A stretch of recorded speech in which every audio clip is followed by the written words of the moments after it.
नमस्कार, India TV देख रहे हैं आप। मैं हूं आपके साथ पवन नारा।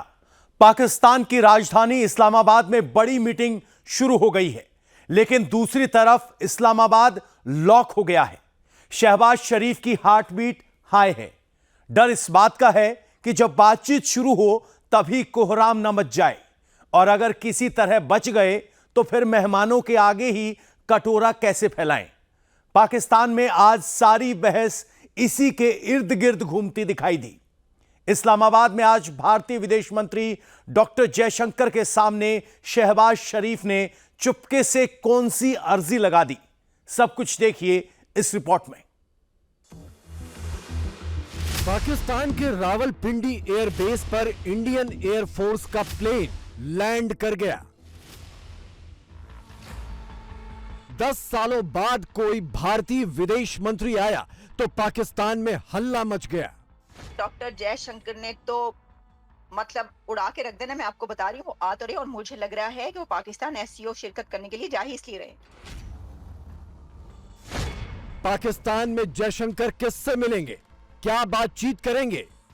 हमारे जो सियासतदान हैं वो इस काबिल नहीं है कि वो उनके साथ मिलना नहीं चाह रहे। अच्छा, ठीक है। अगर इस काबिल हैं तो वो फिर बातचीत करें आकर। जो ये कहते हैं कि भारत ने यू टर्न लिया है, पाकिस्तान का प्रेशर बिल्ड हुआ and so on and so fourth, ऐसी कतन कोई बात नहीं थी। शहबाज ने जयशंकर को बुला तो लिया, अब घबरा क्यों रहे हैं? It's a news of the decade. परेशानी जारी बात है, we are Pakistanis and we believe कि हमारी गवर्नमेंट का कोई मजाक ना उड़ जाए। जिस पल का पाकिस्तान को बेसब्री से इंतजार था, वो करीब करीब 9 सालों बाद उसे नसीब हुआ, जब भारतीय वायुसेना का विमान पाकिस्तान की धरती पर उतरा। पाकिस्तान को इंतजार तो था पीएम मोदी का, लेकिन मोदी के प्रतिनिधि की भूमिका में पाकिस्तान पहुंचे विदेश मंत्री डॉक्टर जयशंकर, जिन्हें लेकर इंडियन एयरफोर्स का विमान रावलपिंडी के नूर खान एयरबेस पर उतरा।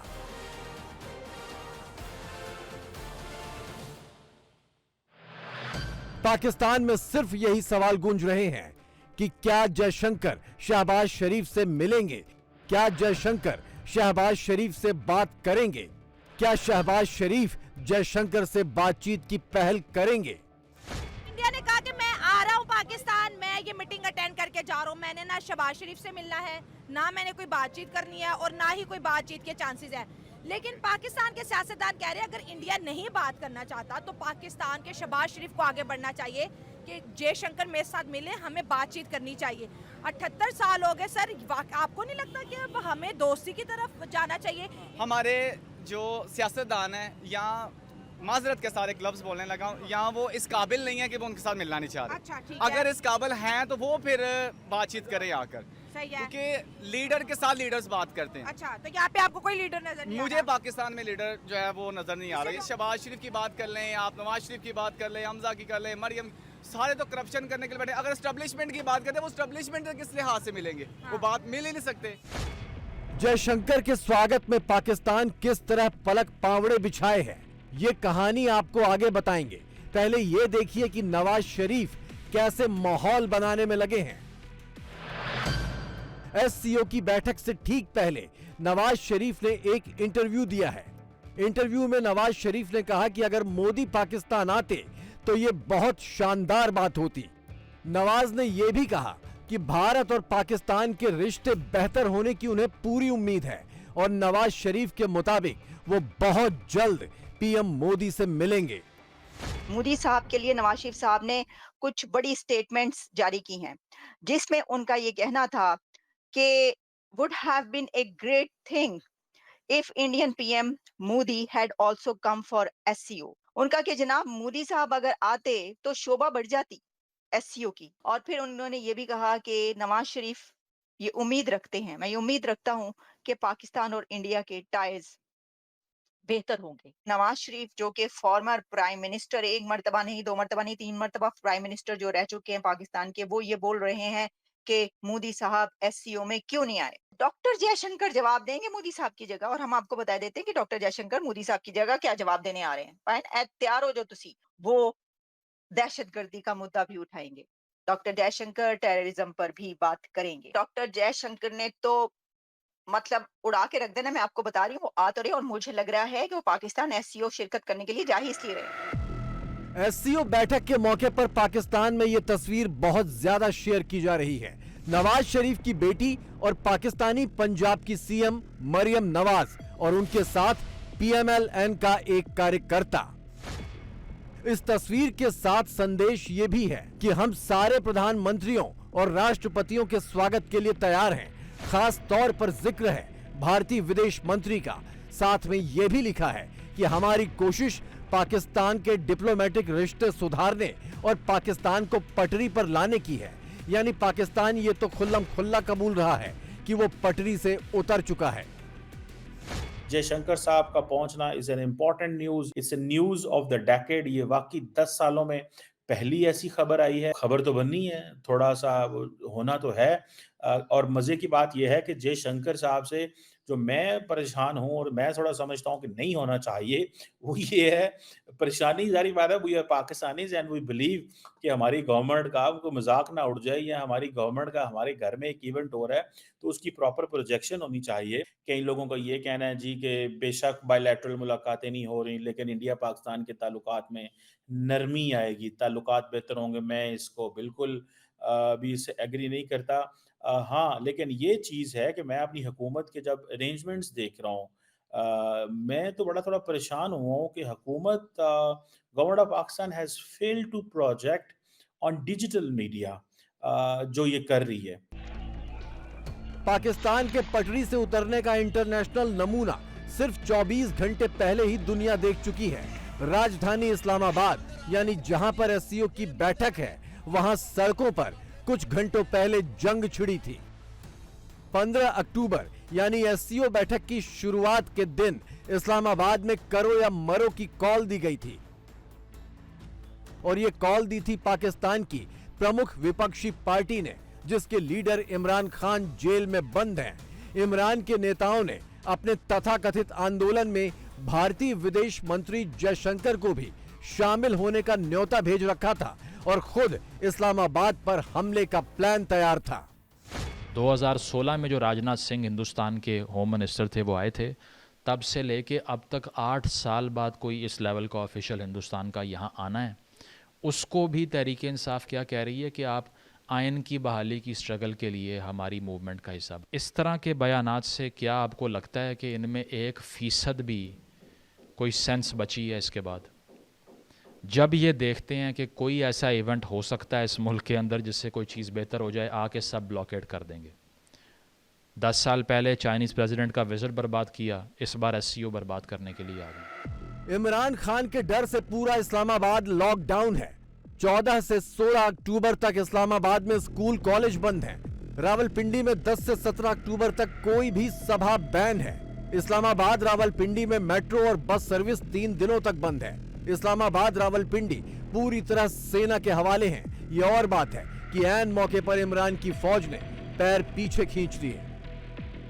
3 अक्टूबर के बाद खान साहब के साथ न किसी वकील, न फैमिली मेंबर और न किसी पॉलिटिकल लीडर की मुलाकात हुई थी। उसकी सेहत के बारे में हमें बहुत बड़ा तशवीश था। इसलिए पाकिस्तान तहरीक इंसाफ की पॉलिटिकल कमेटी ने एहतजाज 15 अक्टूबर को डी चौक पे एक कॉल दिया था। आपको मालूम है कि सीओ की कॉन्फ्रेंस भी होने जा रही है कि हुकूमत ने, हमें इंटीरियर मिनिस्टर ने एक अश्योरेंस दी है कि कल इंशाअल्लाह ताला डॉक्टर की जरूर मुलाकात होगी खान साहब से। इस अश्योरेंस के बिना पे हम एहतजाज को मौखर करते हैं। एससीओ बैठक के नाम पर चीन और रूस से चंदा वसूली के लिए पाकिस्तान ने इस्लामाबाद की ऐसी तस्वीरें जमकर प्रमोट की, लेकिन इस्लामाबाद की असल हालत यह है। बड़े बड़े कंटेनर लगाकर सड़कें ब्लॉक कर दी गई हैं। सड़क किनारे एससीओ के बैनर लगे हैं, लेकिन सड़कों पर सन्नाटा है। फौजी गाड़ियों के अलावा कोई और गाड़ियां सड़कों पर नहीं है। हालात ऐसे हैं कि लोग घरों से बाहर निकलने में भी डर रहे हैं। मैं अपने प्यारे महबूब कायद के छोटे भाई शहबाज शरीफ साहब से कहना चाहता हूं कि जो इस्लामाबाद के लोगों का हाल है आज के दिन, और जिस तरह मैं ऑफिस पहुंचा हूं, ये सारा हमें कबूल है। शंघाई कॉन्फ्रेंस हो रही है। ये बता दें मुझे, दफ्तर कैसे पहुंचे हैं आप? मैडम शेख, कुछ ना पूछिए। मैं आज कोई 18 रास्ते बदल कर 4 मरतबा वन वे पे आकर और 6 नाकों को चकमा दे के यहाँ पहुंचा हूँ। जी जी जी जी, शुक्रिया महमल, शुक्रिया। तो शहबाज शरीफ साहब, आई लव यू। बातें करोड़ों की और फिर जब पूछो तो दुकान पकौड़ों की। हाथी के दांत दिखाने के और खाने के और। वैसे डर तो पूरे पाकिस्तान को लग रहा है कि चंद रोज पहले यूएन के मंच पर पाकिस्तान को सरेआम नाम लेकर धुतकारने वाले भारत के विदेश मंत्री इस्लामाबाद पहुंचकर ना जाने क्या कहते हैं। जयशंकर जिस कड़क अंदाज में यूएन में खड़े थे, उसी अंदाज में शहबाज शरीफ के डिनर पर भी पहुंचे और उनसे हाथ मिलाया। और शहबाज का अंदाज देखकर तो यही लगा कि वो जयशंकर से ना जाने कौन कौन सी कस्में ले रहे थे। लग यही रहा था कि कुछ हालात बेहतर होंगे और ये चीज जो है, ये सिलसिला आगे बढ़ेगा और हिंदुस्तान पाकिस्तान के ताल्लुकात बेहतर हो जाएंगे। ऐसा लगता है कि जैसे पता नहीं वाकई में कोई फंड्स आने वाले हैं, वाकई में कुछ काम होने वाला है। लेकिन पाकिस्तान जब तक अपनी इकोनॉमी पे काम नहीं करेगा, जब तक हम इसी तरीके से मुल्क को चलाने की कोशिश करते रहेंगे कि कभी किसी से लोन ले लिया, कभी किसी से लोन ले लिया, कभी किसी से कहा डोनेशन दे दो, तो कभी किसी से फिर हमने कुछ पैसा पकड़ लिया, तो पाकिस्तान इस तरह से चलने वाला नहीं है। ठीक है, 77 इयर्स आपने चला लिया, लेकिन आगे चलता हुआ दिखाई नहीं दे रहा। उसकी रीजन यही है कि लोगों को समझ आ गई है। इंडिया चाहता तो कैंसिल भी कर सकता था पाकिस्तान आना। अगर इंडिया आ रहा है as a responsible SCO members के तौर पर, तो अगर वो बात नहीं करना चाह रहे तो शहबाज शरीफ रिक्वेस्ट कर दें कि मेरी मुलाकात करवा दे जयशंकर से। यही हो सकता है। ये तो कायदरबाजी ये नहीं कर सकते। ये मुलाकात करते भी हैं तो आपस में रखते हैं, अदरवाइज आवाम को लड़ा रहे हैं ना आपस में। तो आप भी क्या इंडिया को अपना दुश्मन समझते हैं? नहीं, हम तो नहीं समझ सकते, क्योंकि इनके खिलाफात भी अच्छे हैं, ये आगे से इज्जत भी करते हैं। तो दोस्ती चाहोगे कि दुश्मनी? हम तो दोस्ती चाहेंगे कि इससे बेहतर दोस्ती हो जाए, दुश्मनी ना भी हो। हाँ। कश्मीर आजाद करते तो दोस्ती। कश्मीर तो इंडिया कह रहा है कि तारीख है, पाकिस्तान भूल जाए। नहीं, ये तो गलत बात है कि कोई भी नहीं भूल सकता है कश्मीर को। जयशंकर के दौरे से पाकिस्तान कितना गदगद है, इसका अंदाजा उसकी पूर्व विदेश मंत्री के बयान से लगाइए। हिना रब्बानी खार का कहना है कि भारत के साथ पाकिस्तान के द्विपक्षीय संबंध सामान्य नहीं है। दोनों देशों में एक दूसरे के उच्चायुक्त भी नहीं है। ऐसे में जयशंकर का पाकिस्तान आना एक स्मार्ट मूव है। कुछ लोगों का ख्याल है कि भारत ने यू टर्न लिया है और कुछ लोग उसको ब्रेक थ्रू कह रहे हैं। मेरे ख्याल में ना ही भारत ने कोई यू टर्न लिया है और ना ही ये कोई ब्रेक थ्रू है। ये तो शंघाई कोऑपरेशन ऑर्गेनाइजेशन का इजलास हो रहा है, कोई दो तरफा बायलैटरल हमारी कोई समिट नहीं है। एक तो ये बात बड़ी क्लियर है कि भारत ने कोई यू टर्न नहीं लिया। जो ये कहते हैं कि भारत ने यू टर्न लिया है, पाकिस्तान का प्रेशर बिल्ड हुआ and so on and so fourth, ऐसी कतन कोई बात नहीं थी। कोई ऐसी हमें नज़र नहीं आई कि हमारे वज़ीर ख़ारजा और भारत के वज़ीर ख़ारजा के दरमियान कोई मुलाकात होगी। साल 2015 के दिसंबर महीने में पीएम मोदी बिना किसी तय कार्यक्रम के पाकिस्तान पहुंचे थे और पीएम नवाज शरीफ से मुलाकात की थी। उसके बाद 2016 में बतौर गृह मंत्री राजनाथ सिंह अफगान मुद्दे पर बैठक के लिए पाकिस्तान पहुंचे थे। उसके बाद पाकिस्तान करीब 10 सालों से बातचीत और मुलाकातों की गुहार लगाता रहा। इसी दौरान उसका करीब करीब दिवाला भी निकल गया और आखिरकार ये मुलाकात अब जाकर हुई। बाय द वे, भारत के हवाले से जो है वो फिलहाल ये बताया जा रहा है कि जो उनके भारतीय वज़ीर ख़ारजा हैं उनके साथ किसी किस्म का कोई बायलैटरल 1-on-1 फिलहाल मीटिंग जो है वो अभी स्केड्यूल नहीं है, but there could be a surprise also, we don't know. तो ये बड़ी डेवलपमेंट होगी अगर कोई बायलैटरल 1-on-1 मीटिंग जो है वो पाकिस्तानी फॉरेन मिनिस्टर और भारतीय फॉरेन मिनिस्टर के दरमियान अगर हो गई तो। एससीओ की मीटिंग इस्लामाबाद में स्टार्ट हो चुकी है, ऑलमोस्ट कुछ लीडर्स इंटरनेशनल लेवल से आ चुके हैं। पहले मैं एससीओ की जो मीटिंग है ना उसके बारे में कहूंगा, Pakistan declared as a democratic country. जी, are you agree with me? अगर ये एससीओ की मीटिंग इंग्लैंड में हो रही होती तो क्या लंदन बंद होता? नहीं होता। This is the difference. We are slave, हम गुलाम हैं। हम गुलाम हैं। किसके गुलाम हैं? अपने आप के गुलाम है, अपने नफ्स के गुलाम है, एस्टेब्लिशमेंट के गुलाम है, हर एक के गुलाम है। ठीक है, हम इसराइल के भी गुलाम हैं। नवाज शरीफ इस बैठक से पहले ही कह चुके हैं कि वो बहुत जल्द पीएम मोदी से मिलेंगे और रिश्ते सुधारेंगे, लेकिन ये तय भारत को करना है कि पाकिस्तान की कथनी पर भरोसा करना है या नहीं।